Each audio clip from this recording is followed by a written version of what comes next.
नमस्कार दोस्तों, मेरा नाम है रंजीत कुमार और हम लेकर आए हैं इंडियन डिफेंस की 5 सबसे बड़ी और लेटेस्ट अपडेट। तो अभी तक वीडियो को लाइक नहीं किया तो लाइक कर दें, चैनल को सब्सक्राइब नहीं किया तो जरूर कर दें। तो बिना टाइम वेस्ट किए चलिए शुरू करते हैं आज की पहली अपडेट के साथ।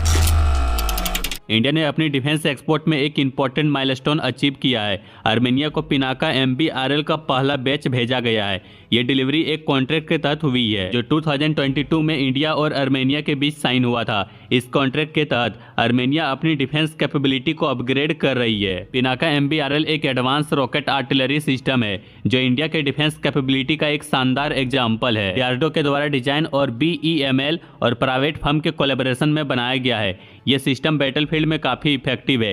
इंडियन आर्मी इसे ऑलरेडी यूज कर चुकी है और ये कई ऑपरेशन में अपनी स्ट्रेंथ दिखाया है। पिनाका को जल्दी डिप्लॉय किया जा सकता है और ये एक साथ high volume fire power deliver करने की कैपेबिलिटी रखता है जो एनिमी के बंकर्स, सप्लाई चेन और पोजीशन को डिस्ट्रॉय करने में हेल्प करता है। आर्मेनिया का इंडिया के ऊपर अपनी डिफेंस सिस्टम का भरोसा बढ़ रहा है और ये कॉन्ट्रैक्ट इस बात को कंफर्म करता है। ये एक्सपोर्ट डील इंडिया के लिए एक बड़ी अचीवमेंट है जो मेक इन इंडिया और आत्मनिर्भर भारत इनिशिएटिव को भी सपोर्ट करता है। इससे इंडिया को एक ग्लोबल डिफेंस हब बनने में हेल्प मिल रही है जो एडवांस मिलिट्री टेक्नोलॉजी डेवलप करने में कैपेबल है।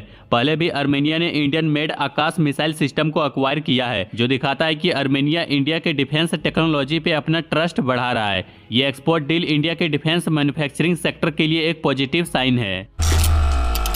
इंडियन आर्मी को पहले 3 AH-64 अपाची अटैक हेलीकॉप्टर दिसंबर 2024 में मिलने वाली है जो आर्मी की एरियल कॉम्बैट कैपेबिलिटी को काफी बूस्ट करेगा। पहले ये डिलीवरी फरवरी 2024 में होने वाली थी लेकिन ग्लोबल सप्लाई चेन डिस्ट्रप्शन की वजह से अब ये डिले हो गया। बोइंग ने कंफर्म किया है कि अब डिलीवरी दिसंबर में स्टार्ट होगी और बाकी हेलीकॉप्टर्स के बैच उसके बाद आएंगे। इंडियन आर्मी इन अपाची को डेजर्ट रीजन में डिप्लॉय करेगी जहां वास्ट और ओपन टेरेंस के ऑपरेशनल चैलेंजेज होते हैं। यह हेलीकॉप्टर आर्मी के वेस्टर्न बॉर्डर पर सिक्योरिटी को और मजबूत बनाएगा।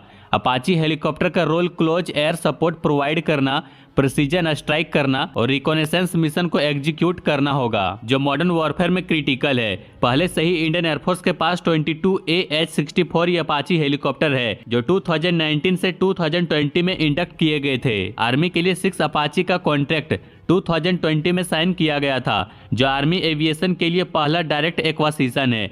यह हेलीकॉप्टर आर्मी और एयरफोर्स के ज्वाइंट ऑपरेशन को स्ट्रीमलाइन करेगा और कॉम्बैट प्रिपेयर्डनेस को इंप्रूव करेगा। इस डिले ने ग्लोबल डिफेंस सप्लाई चेन की वल्नरेबिलिटी को हाईलाइट किया है जो जियोपॉलिटिकल टेरेंस और पेंडेमिक के डिस्ट्रप्शन की वजह से और ज्यादा बढ़ गई है। पर इसके साथ ही मेक इन इंडिया और आत्मनिर्भर भारत इनिशिएटिव के इंपॉर्टेंस को भी एम्फेसाइज किया जाएगा। बोइंग का टाटा बोइंग एरोस्पेस लिमिटेड के साथ हैदराबाद में अपाची फ्यूजिलेज प्रोड्यूस करना एक पॉजिटिव स्टेप है जो इंडिया के डिफेंस मैन्युफैक्चरिंग को सेल्फ रिलायंट बनाने में हेल्प करेगा।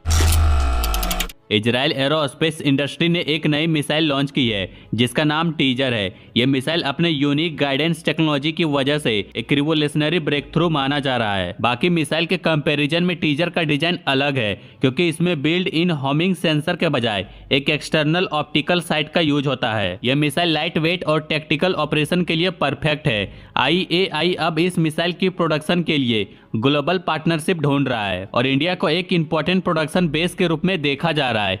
टीजर मिसाइल काफी पोर्टेबल है और इसका वेट 2.27 kg से कम है और ये सोल्डर लॉन्च डिप्लॉयमेंट के लिए बनाई गई है। ये बटालियन लेवल फोर्सेस और स्पेशल ऑपरेशन के लिए बेस्ट सूटेड है।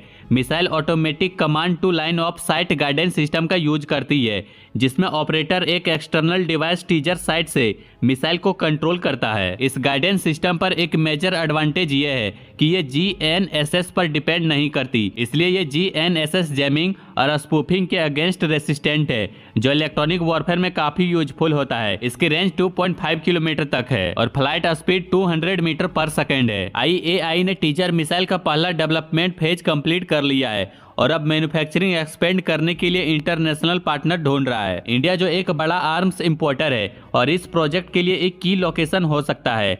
इजराइल के डोमेस्टिक प्रोडक्शन फैसिलिटी में प्रेशर होने के कारण IAI अपने कुछ प्रोडक्शन प्रोसेस इंडिया में शिफ्ट करना चाहता है। यह पार्टनरशिप दोनों देशों के लिए बेनिफिशियल होगी। डीआरडीओ ने इस साल एक बड़ी सफलता हासिल की जब Rudram 2 air to surface missile का successful flight test Sukhoi 30 mark I fighter jet के प्लेटफॉर्म से किया गया। ये मिसाइल इंडियन एयरफोर्स की कॉम्बैट कैपेबिलिटी को काफी बूस्ट करेगी। रुद्रम 2 एक solid propelled air launch missile है जो specifically air to surface mission के लिए बनाई गई है। इस मिसाइल का काम एनिमी के मिलिट्री इंफ्रास्ट्रक्चर, रडार सिस्टम और कम्युनिकेशन हब जैसे हाई वैल्यू टारगेट को न्यूट्रलाइज करना है। यह मिसाइल सिस्टम मॉडर्न वॉरफेयर के लिए एक जरूरी टूल बन सकता है जिसमें प्रिसीजन और क्विक रिस्पांस की डिमांड होती है।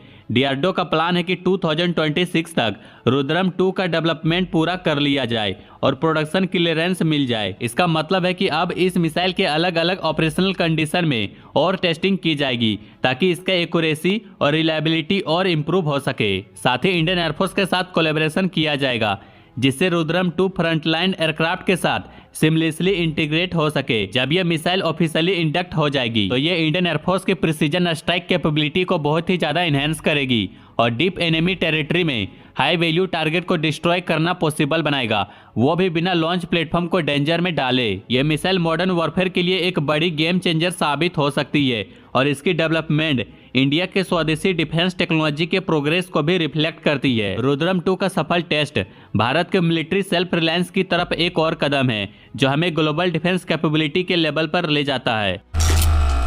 इंडियन एयरफोर्स को अपनी कॉम्बैट पावर को मेंटेन करने में काफी मुश्किल हो रही है क्योंकि MiG-21 और जैगवार जैसे पुराने जेट रिटायर हो रहे हैं, लेकिन उनकी जगह लेने वाले नए जेट जैसे तेजस MK-1A और AMCA अभी तक रेडी नहीं हुई है। इस वजह से इंडियन एयरफोर्स की 42 स्क्वाड्रन अगले कुछ सालों में 30 से भी कम हो सकती है, जिससे चाइना और पाकिस्तान के मॉडर्नाइजिंग एयरफोर्स के सामने चैलेंज बन सकता है। इंडियन एयरफोर्स को अपनी स्ट्रेंथ को जल्दी से अपडेट करना होगा ताकि वो अपनी एयर सिक्योरिटी को बनाए रख सके। इस वक्त इंडियन एयरफोर्स को अपने कॉम्बैट कैपेबिलिटी को बढ़ाने के लिए अनमेंडेड सिस्टम का इंटीग्रेशन करना होगा जिसमें UCAV और लॉयल विंगमैन ड्रोन का यूज हो सकता है। UCAV और लॉयल विंगमैन ड्रोन को अपने फ्लीट में इंक्लूड करके इंडियन एयरफोर्स अपने फाइटर जेट की इफिशियंसी को इनहेंस कर सकता है। UCAV जो AI और स्टील्थ टेक्नोलॉजी से इक्विप्ड होते हैं, ये लॉन्ग रेंज मिशन, सर्विलियंस और प्रिसीजन स्ट्राइक बिना किसी ह्यूमन रिस्क के कर सकते हैं। इंडियन एयरफोर्स को इन ड्रोन की जरूरत है ताकि बॉर्डर्स को सिक्योर रख सके। लॉयल विंगमैन ड्रोन एक ऐसा कॉस्ट इफेक्टिव सॉल्यूशन है जो मैंडेट फाइटर जेट के साथ काम करती है और जेट की कैपेबिलिटी को इनहेंस करती है। चाइना ने अपने GJ-11 UCAV और J-20 फाइटर जेट के साथ लॉयल विंगमैन ड्रोन को डिप्लॉय करना शुरू कर दिया है, इसलिए इंडिया को भी यह सिस्टम जल्दी से अपने एयरफोर्स में इंटीग्रेट करने की जरूरत है ताकि वो मॉडर्न थ्रेट्स का इफेक्टिवली जवाब दे सके। इंडियन एयरफोर्स के लिए सिर्फ मैंडेट प्लेटफॉर्म पर डिपेंड रहना पॉसिबल नहीं है, इसलिए जल्दी से डीआरडीओ का घातक UCAV और कैट्स वॉरियर जैसे प्रोजेक्ट को एक्सेलरेट करनी होगी। इंडिया के मिलिट्री मॉडर्नाइजेशन पर अपडेट्स के लिए बने रहिए, बाकी लाइक एंड सब्सक्राइब जरूर करें।